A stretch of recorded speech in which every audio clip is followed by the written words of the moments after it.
não dormia como adolescente, não acorda na hora que acordava como era um adolescente.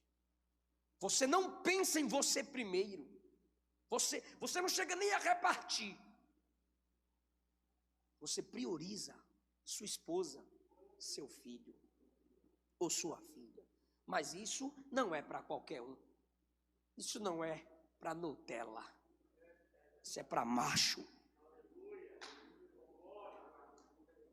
Sabe o que minha geração me criticou? Normal, mas é assustador as críticas. São assustadoras as críticas. O quê? O que eu acabei de falar? Eu disse que não é para Nutella, eu disse que é para... Fala, irmão, macho? Gostei. Por quê? Sabe qual foi a crítica, pastor? Na Bíblia nem existe a palavra macho, é homem. Eu falei, eu vou olhar a foto desses jovens assim no banheiro da igreja, ó. Falei, olha, machucado. Aí fui olhar o Instagram das feministas. Tudo desconexas com a feminilidade. Homens feminilizados e mulheres masculinizadas. Como que não tem a palavra macho? A palavra macho na Bíblia, pastor Eliseu, é para bicho, nunca para o ser humano. Sério. Gênesis capítulo 1.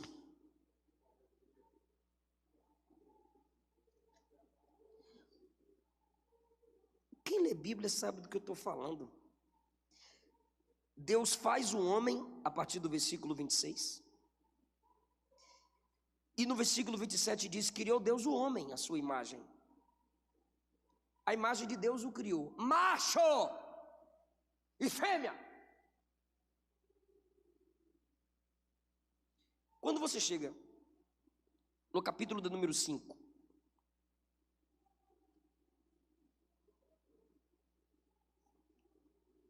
versículo 1 a seguir. No dia que Deus criou o homem no dia em que Deus criou o homem, à semelhança de Deus o fez, macho e fêmea, os criou. O que está acontecendo com a minha geração que está dizendo que na Bíblia não tem a palavra macho para homem? Você sabe quando é que a Bíblia vai usar a palavra macho para os animais? Quando Noé vai trazê-los para a arca. Só que desconstruíram o valor da macheza. Homens ignorantes e não corajosos se tornaram machistas. E assim as femininas conseguiram desconstruir a masculinidade de muitos homens. Sejamos homens, sejamos corajosos, sejamos pais. Amém, queridos?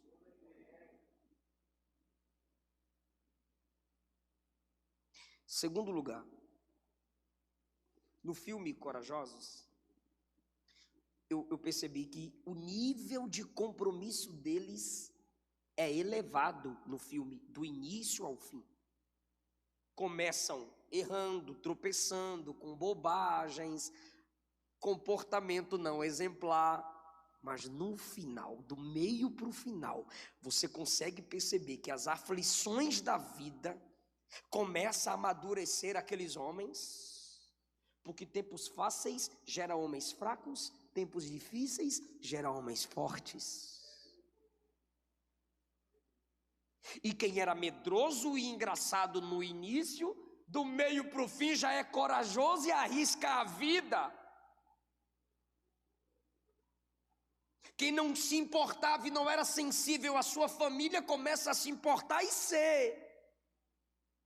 Quem não sabia o valor da oração e da integridade, passa a valorizar. Então, do início do filme para a conclusão, fala após mim, o caráter deles se eleva, evolui. Isso é bíblico. não quer dizer que você já é perfeito, mas quer dizer que a cada dia que passa você melhora, a gente melhora.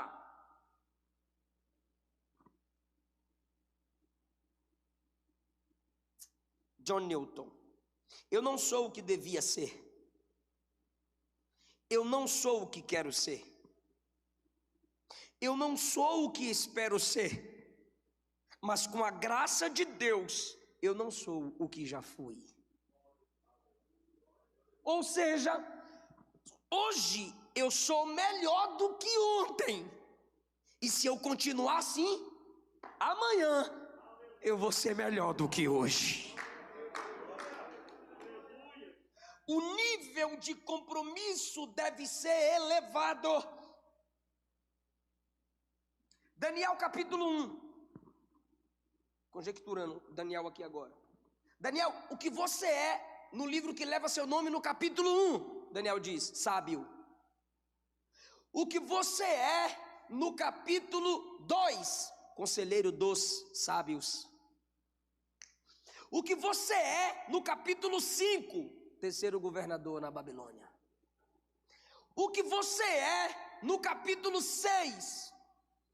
O rei selecionou 120 homens e eu me destaquei acima deles. Dos 120 o rei seleciona 3. Eu me destaquei acima dos 2 que estavam do meu lado. O cara evoluiu. José, o que você é na casa do seu pai? Fofoqueiro. Meus irmãos erram, falam tudo para papai. O menino da capa colorida. Aí Deus manda para o Egito, passa sofrimento, vira macho. E o que você se torna no Egito? Governador. Mas não tinha esse cargo no Egito, José. O rei inventou. Só para me honrar. Evolua, irmão. Paulo, Atos 9, pega cartas nas sinagogas permissivas para prender e matar crente. Aí Jesus pega ele.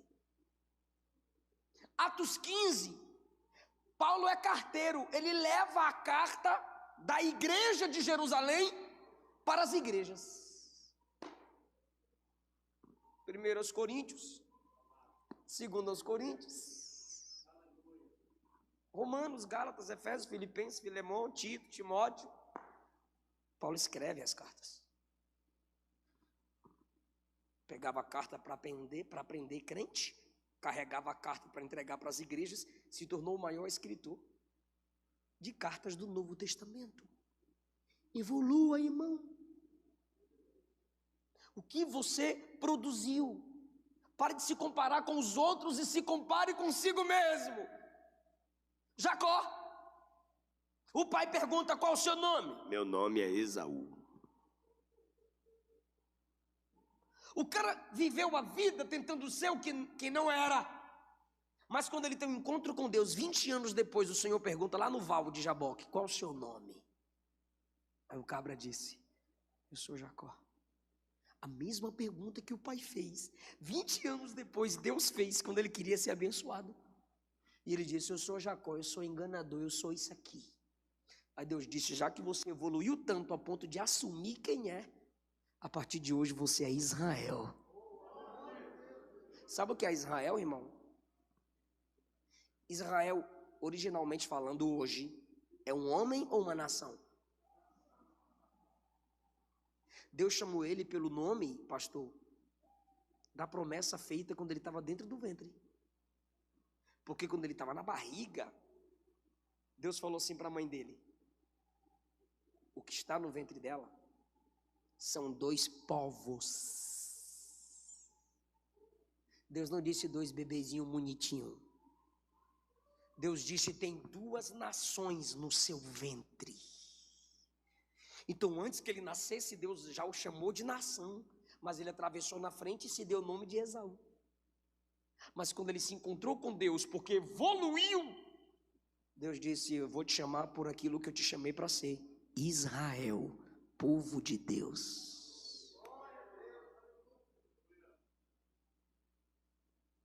Evolua, irmão. Seja melhor a cada dia. Olha só o texto, Efésios 5:25. Marido, ame sua esposa. Aí você diz, isso é básico. Olha a evolução, versículo 26. Ame ao ponto de se sacrificar por ela. É a conclusão do 25. Olha o amor evoluindo. Eu amo para viver com. Aí Jesus diz, não, evolua esse amor. Ame ao ponto de morrer. Viver com qualquer macho vive. Só os corajosos dão a vida pela sua esposa. É por isso que o instinto do homem é dormir na ponta da cama. Ela na parede é mais protegida. Se ele rolar, quem cai é ele. É por isso que o instinto do homem está na calçada. Se o carro passa aqui, ele fica aqui. Ela do lado de dentro.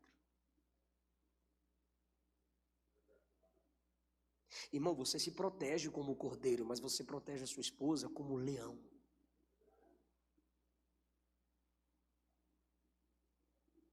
Olha a evolução.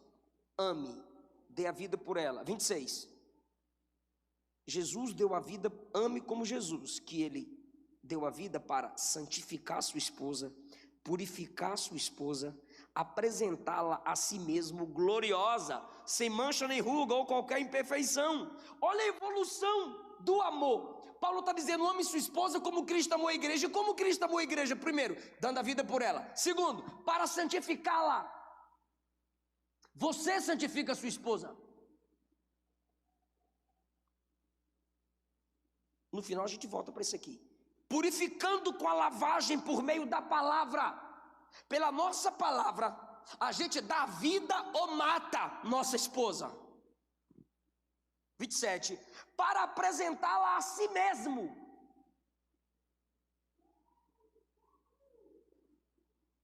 Pode ler lá? Só a parte A. 1, 2, 3. Igreja gloriosa. Até aí. Todos vocês. 1, 2, 3.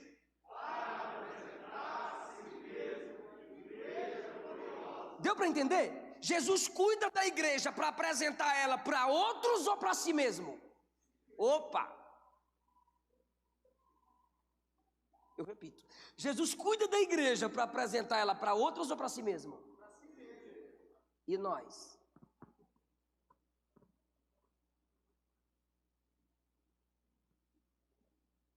O seu amor, quando evolui, o nosso amor, quando evolui, faz com que nós cuidemos de nossa esposa para apresentarmos para nós mesmos. Você vai cuidar dela para olhar ela, para que se apresente a você, não a outros.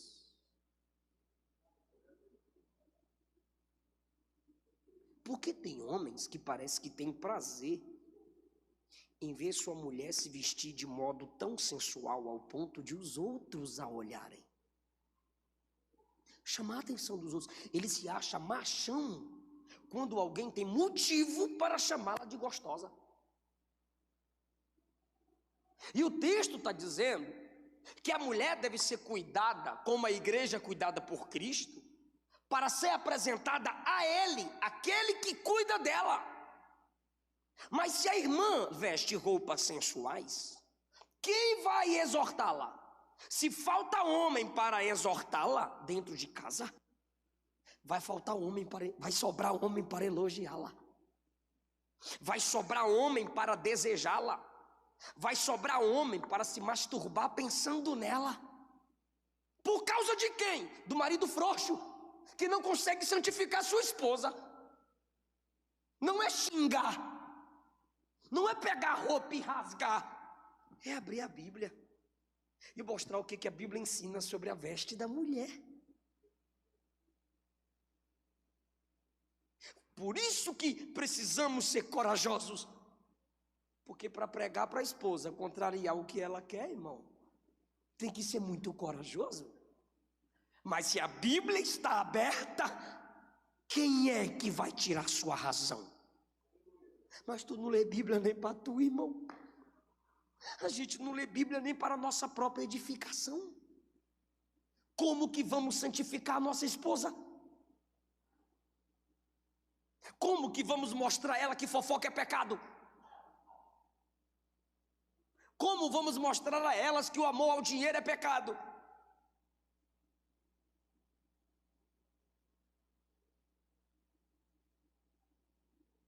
Sendo assim o marido, 28, olha a evolução. Sendo assim o marido deve amar sua esposa como ama seu próprio corpo.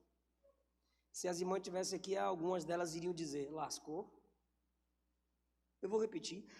Sendo assim o marido deve amar sua esposa como ama seu corpo. Paulo está dizendo, o amor que você dedica ao seu corpo reflete o amor que você tem pela sua esposa. Acredite.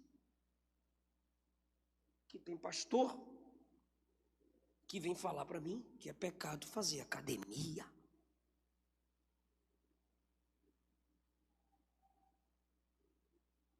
Irmão, nós homens pagamos 2.000, 1.500 de parcela num carro.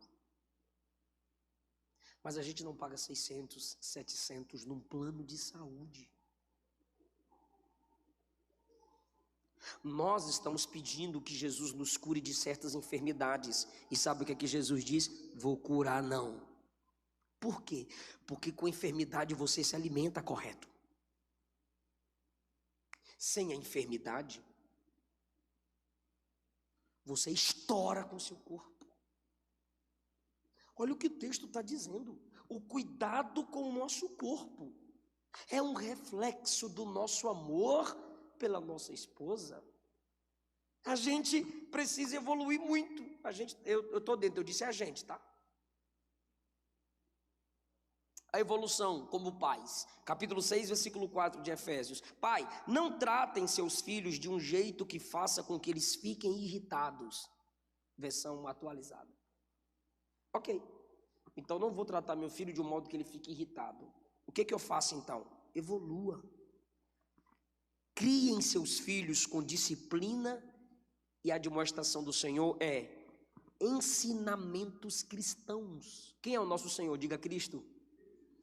Criar na demonstração do Senhor é ensiná-los com ensinamentos cristãos, porque o nosso Senhor é Cristo. Então eu posso dizer ao Eliseu filho, eu posso olhar para o Eliseu filho e dizer, se você fizer isso, papai bate. Posso sim. Mas eu também devo dizer, você não deve fazer isso. Você tem que fazer assim. Por quê? Eu estou ensinando. Eu estou admoestando nos princípios do Senhor. Eu não posso só fechar o atalho. Eu tenho que mostrar o caminho certo. Eu não posso chegar no púlpito e pregar, não roube. Ok. Como eu paro de roubar? É o que Paulo escreve aos Efésios. Trabalhe para ter com que repartir. Porque quem trabalha e tem, reparte, não toma de quem pouco tem. Então é assim o nosso ensinamento em casa. Não faça isso. Pai, como eu deixo de fazer isso? Amor, como eu paro com isso? A gente tem que responder. Terceiro, os homens do filme Corajosos, eles refletem como estão conduzindo a vida deles. No momento da crise, eles param e pensam. Para na mesa e pensa. No carro e pensa. Sim, homens. Gente corajosa é gente que pensa. Nossa geração fast food, do controle, não gostei, troquei. Clique, mudou a página. Clique, abriu a página que eu quero. Um áudio, resolveu o problema. Um Pix, paguei o que devo. É essa geração. Não quer pensar. Não quer refletir. Mas esses homens que atuam como corajosos, após refletirem, mudam. Se examina, varão. Volta atrás, pede perdão, confessa e deixa, e alcançará misericórdia. Conhece a ti mesmo. Conhecemos nossa esposa, pelo menos tentamos. Conhecemos os filhos, pelo menos tentamos. E a nós mesmos? Qual é o texto emblemático da ceia? 1 Coríntios 11, 28. Examine-se o homem a si mesmo.